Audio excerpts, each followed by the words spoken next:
오늘 하나님 말씀은 갈라디아서 6장 7절부터 10절 말씀에 근거해서 따라서 해보세요. 심은 대로 거두었다. 심은 대로 거두었다. 심은 대로 거두었다. 심은 대로 거두었다. 2021년 마지막 주일입니다. 오늘이. 한 해를 돌아보면은 하나님 은혜로 살아왔고 심은 대로 거두게 하셨어요. 그래서 감사하는 날들이었음을 고백하게 됩니다. 하나님께서는 마태복음 28장 19절부터 20절까지 내가 분부한 모든 것을 가르쳐 지키게 하라 했어요. 내가 세상 끝날까지 너희와 함께 있으리라 했어요. 우리는 어떤 고백을 해야 되냐? 아침에 눈을 뜨자마자 하나님 지켜주셔서 감사합니다. 함께 하셔서 감사합니다. 은혜 베풀어 감사합니다. 평강을 주셔서 감사합니다 하고 감사로 하루를 시작해야 합니다. 1년 동안에 뭘 심었냐는 거죠. 1년 동안에 우리는 기도한 것만큼 응답을 받았고 기도한 것만큼 우리는 걱정 의심이 사라지는 것입니다. 말씀을 본 것만큼 하나님에 대해서 알게 되고 영혼의 양식이 취해지는 거죠. 사랑을 실천한 것만큼 사랑을 받게 돼 있어요. 하나님께도 사랑을 받고 사람들에게 사랑도 받고 하나님을 믿고 순종하는 것만큼 하나님의 은총과 축복이 오는 것이죠. 이웃에게 착한 일을 한 것만큼 많은 사람들을 주님 앞으로 인도할 수가 있는 것이죠. 물질을 심은 것만큼 거두게 되시는 것입니다. 우리는 돌아봐야 돼요. 내가 얼마만큼 심었는가. 내는 조금밖에 안 심었는데 이렇게 누리게 살게 하신다는 것은 그것은 하나님 은혜라는 거죠. 우리는 1년 돌이켜보면 잘못한 게 더 많아요. 우리가 잘한 것보다는. 말에 실수도 많았고 그리고 주의 뜻대로 살지 못했던 걸, 주의 뜻대로 살지 못했던 걸 생각하게 됩니다. 오늘 본 말씀, 신문대로 거두었다는 말씀 중에 첫 번째는 스스로 속지 말라는 거죠. 따라서 봐, 스스로 속지 말라. 스스로 속지 말라. 누가 나를 속일까요? 내가 나를 속여요. 그리고 가족들이 속이고 이웃들이 나를 속여요. 스스로 속으니까 뭐라고 하냐면 하나님은 업신여김을 받지 않는다라고 얘기합니다. 하나님은 업신여김을 받지 않는다. 그 말이 뭘까요? 업신여김이라는 것은 교만한 마음에서 하나님을 낮추어 보거나 하찮게 여긴단 말이죠. 뭐 예수 믿어도 별것 없어. 주의를 지켰는데 내게 돌아온 게 뭐냐 이거죠. 11조 드렸는데 당연히 하나님 거 드린 거죠. 그런데도 11조 드렸는데 내 형편이 왜 이런 모양이냐고. 이건 전부 다 하나님을 업신여긴 거예요. 그리고 누가복음 19장 20절부터 26절에 보면은 뭐라고 나오냐. 한 달란트 받은 자가 하나님은 심지 않는 것을 거두게 하신다 해가지고 한 분할을 땅에다 묻어놨어요. 하나님 뭐라고 했냐. 악한 종아 내 말로 너를 심판한다고 했어요. 우리는 말도 잘해야 돼요. 말 함부로 말하면 안 돼요. 하나님이 이 세상을 창조하실 때 창조의 원리가 뭐냐면 심고 거두게 하셨어요. 심어야 돼. 하나님도 심었어요. 그래서 세상을 창조했어요. 우리도 마찬가지입니다. 이게 하나님은 업신여김을 받지 않는데 업신여기는 행동은 뭐냐면 하나님 앞에 함부로 말하고 행동하는 것이 업신여긴 거라는 거죠. 하나님 앞에 교만한 행동. 그가 우리를 대신하여 자신을 주시면 모든 불법에서 우리를 속량하시고 우리를 깨끗하게 하사 선한 일을 열심히 하는 자기 백성이 되게 하려 하심이라. 너는 이것을 말하고 권면하여 모든 권위로 책망하여 누구에든지 업신여김을 받지 말라. 디도서 2장 14절부터 15절에 말씀하고 있습니다. 그러니까 예수님께서는 사람들에게 업신여김을 받지 않으실 뿐 아니라 예수님을 구주로 믿는 사람들에게, 예수님이 대신 죽으신 사람들에게 자신을 주셔서 모든 불법에서 성령하시고 깨끗하게 하셨으니 누구에게든지 업신여김을 받지 않고 살라는 거죠. 믿음이 없으면, 하나님을 100% 신뢰하지 아니하면 업신여김을 받을 수 있어요. 자신이 자기를 학대할 수도 있어요. 오늘 이 시간에 절대 스스로 속지 말고 업신여김을 받지도 말고 하나님을 업신여기지 않기를 축원합니다. 두 번째는 사람이 무엇으로 심든지 거둔다는 거죠. 스스로 속지 말라. 사람이 무엇으로 심든지 그대로 거둔다는 거죠. 좋은 나무가 나쁜 열매를 맺을 수 없고 못된 나무가 아름다운 열매를 맺을 수 없습니다. 마태복음 7장 18절에 선한 사람은 그 쌓은 선에서 선한 것을 내고 악한 사람은 그 쌓은 악에서 악한 것을 내느니라. 마태복음 12장 35절에 말씀하고 있어요. 그러니까 내가 정말 좋은 사람인가 나쁜 사람인가 그냥 알 수 있어요. 내가 정말 믿음의 사람인가 믿음의 사람이 아닌가, 내가 부정적인 사람인가 긍정적인 사람을 알 수가 있어요. 하나님이 그랬어요. 약속하셨어요. 마태복음 28장 아까 말씀하신 대로 세상 끝날까지 내가 너희와 함께 있으리라. 함께 계시는 거예요. 지금 나를 지켜주고 계셔요. 근데 내가 못 느끼고 있는 거죠.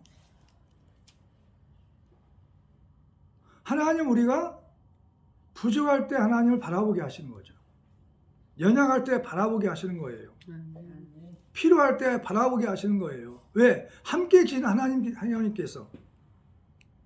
사도 바울은 다 갖췄어요. 능력도 대단했어요. 지혜도 있었어요. 학식도 풍성했어요. 하나님을 너무 깊이 있게 잘 알았어요. 근데 한 가지 뭐냐? 육체가 연약했어요. 가시가 있었어요. 하나님 아버지, 육체 가시를 빼주세요. 본인의 손길을 통해서 병든 데가 치료되고 능력이 나타났어요. 그런데 그는 뭐냐면 하나님 앞에 나가서 내 육체의 가시를 빼서 내가 건강한 모습으로 편하게 살게 해달라고. 근데 주님 뭐라 했냐? 내게 은혜가 내게 족하다. 네가 약한 데서 강해진다는 거죠. 우리가 다 갖추면 있죠. 내가 원하는 걸 다 갖추면 우리가 어떤 사람이 되냐? 하나님 앞에 교만하고 대적하는 사람이 되는 거예요. 부족하니까 하나님을 바라봐요. 부족하니까 하나님을 찾게 돼 있어요. 부족하니까 하나님만 의지하게 되는 것이죠. 믿으시 바랍니다.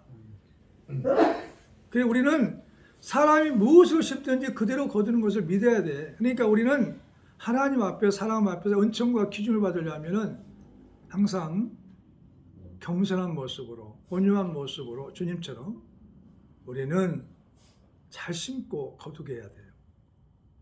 할렐루야. 따라서요. 내 말로 어렵다움을 받고 내 말로 정죄함을 받으리라. 마태복음 12장 37절에 예수 믿는 사람의 가장 실수가 뭐냐? 말에 실수가 있어요. 감정을 컨트롤하지 못해가지고 육성과 혈기를 나타내서 함부로 막 감정이 실려가지고 말을 해버려요. 그래서 말을 잘하고 마음속에 있는 마음속을 잘 관리를 해야 된단 말이죠. 마음에 하나님의 사랑을 잘 심고 은혜를 심어서 우리가 잘 관리를 해야 돼요. 그 두 번째 오늘 본 말씀이 뭐라고 하냐면 자기 육체를 위하여 심는 자란 말이죠. 따라서 해봐. 자기 육체를 심는 자. 자기 육체를 심는 자. 육체로부터 썩어질 걸 거둔다는 거죠. 세상에 있는 것만 막 사랑하고 있어요. 세상에 있는 모든 걸 사랑하고 있어요. 하나님께 있는 걸 사랑하는 게 아니라 세상에 있는 걸 사랑해. 세상에 있는 것들이 없어지면, 눈에 안 보이면은 막 견딜 수 없는 거죠. 못 견디는 거죠. 하나님이 안 계시면 죽는 것이죠. 하나님이 계시면, 함께 하시면 살 수 있어요. 기적이 나타나는 거죠. 그리고 육체를 위하여 유하는 자는 불의를 저진다. 불의를. 오늘 본 말씀에 나와 있어요. 본 말씀 찾아봐요. 8절 시작. 자기의 육체를 위하여 심는 자는 육체로부터 썩어질 것을 거두고 성령을 위하여 심는 자는 성령으로부터 영생을 거두리라는 거죠. 썩어지지 아니하는 하나님의 영광을 썩어질 사람과 새와 짐승과 기어다니는 동물 모양의 우상으로 바꾸었느니라. 로마서 1장 23절에 말씀하고 있어요. 그 말이 뭐냐? 이 시대의 사람들이 하나님을 알지만 하나님을 영화롭게 하지도 아니하고 감사하지도 아니하고 생각이 허망해져서 미련한 마음이 어두워져 가지고 어리석게 되어 하나님의 영광을 우상으로 바꿨단 말이죠. 로마서 1장 21절부터 23절까지. 그게 전부인 줄 알아. 그러니까 엉뚱한 짓을 하고 사는 거죠. 뭐 제사를 지낸다든가 또 뭐 돼지 머리 놓고 나서 돈을 꽂아 놓고 나서 절을 하고 복을 달라는 거죠. 이런 우스운 일들이 많단 말이죠.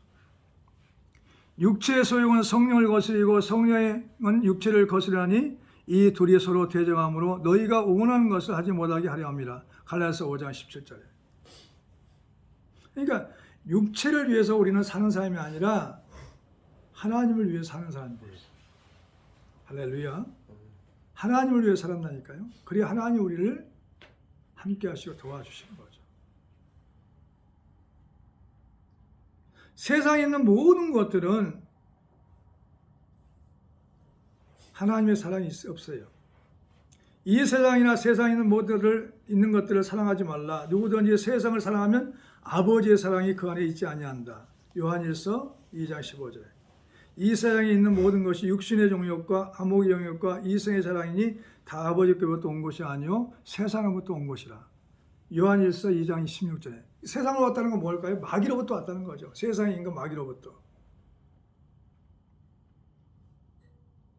우리가 진짜 예수를 잘 믿는 사람들은 점점 세상이 싫어져야 돼요. 세상에 있는 것들이 다 원하지 않고 욕심으로 내지 않아야 돼요. 그리스도인들은 하나님께 있는 모든 것을 사랑하고 사모해야 합니다. 할렐루야. 구별된 삶이 돼야 돼요. 결국은 오늘 밤에 주님이 가자 하면 다 놓고 가야 돼. 다 놔두고 가야 돼. 분명히 주님이 오십니다. 우리는 다 두고 가야 돼. 근데 그것 때문에 죽겠다 살겠다 아우성이잖아요. 그러니까 가장 중요한 신앙은 하나님이 함께 하시면, 하나님이 지켜주시면, 하나님이 나를 사랑하시면 모든 게 문제가 되지 않아요. 내가 그걸 믿어지지 않기 때문에, 내가 느끼지 않기 때문에 불안하단 말이죠. 육체를 위하여 자는 불의를 저지른단 말이에요. 불의가 뭔지 알아요? 의리나 도의나 정의 따위가 어긋나는 거죠. 불의를 행하는 자는 그대로 불의를 행하게 놔두고 더러운 자는 그대로 더럽고 의로운 자는 그대로 의를 행하고 거룩한 자는 그대로 거룩하게 하라. 요한계시록 22장 11절에 성경 마지막 장에 말씀하고 있는 거죠. 또 내가 들으니 하늘로부터 다른 음성이 나서 이르되 내 백성아 거기서 나와 그의 죄에 참여하지 말고 그가 받을 재앙들을 받지 말라. 그의 죄는 하늘에 사무쳤으며 하나님은 그의 불의한 일을 기억하신지라. 요한계시록 18장 4절부터 5절까지. 죄에 참여하지 말라는 거예요. 세상 죄에 참여하지 말라. 재앙들을 받지 말라. 하나님 불의한 일을 기억하신다는 거죠. 우리 심령이 옥토가 돼야 돼요. 그래야 하나님 말씀할 때 30배, 60배, 100배의 교실에 대해서 우리 영혼의 양식이 되는 것입니다. 예배 자리에 나올 수도 있죠. 우리 마음이 삼란하고 걱정것이 많으면 우리 하나님 말씀이 열매를 맺을 수가 없어요. 예배는 드렸을 때 그냥 왔다 가는 거예요. 깨달은 말씀이 없다는 거죠. 성령을 위하여 사는 사람, 세 번째로는 세 번째로는 성령을 위해 심는 자. 성령을 위해 심는 자.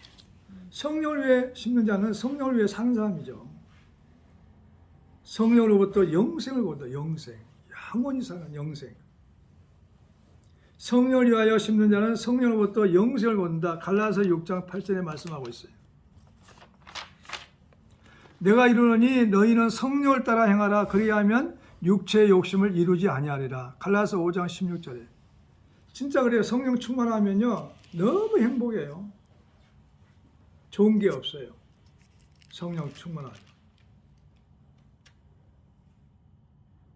그리고 자신의 육신을 위해 사는 사람들은 하나님의 성령을 근심하게 한단 말이죠. 그러나 성령이 충만한 사람은 하나님의 성령을 근심하게 하잖아요.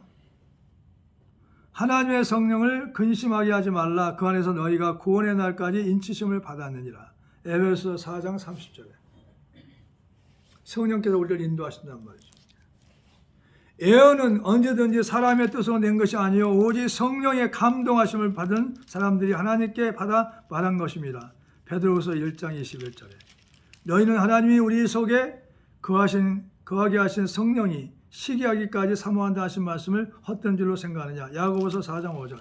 하나님은 우리를 시기합니다. 질투도 해요.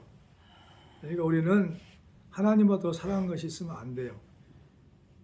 성령의 시기함이 있으면 안 돼요. 성령이 시기하기까지 사모한단 말이에요. 왜 그러냐면 예수님이 우리를 위해 죽으셨잖아요. 우리가 전부예요. 예수님 우리가 전부단 말이에요. 나를 위해서 죽으셨어. 하나도 아끼지 않고. 그러니까 우리를 시기하고 사모해요. 주님보다 더 사랑한 거 있으면 시기해요. 사모한단 말이죠. 질투하셔요. 하나님의 질투는 무서워요. 질투하시면 우리를 지옥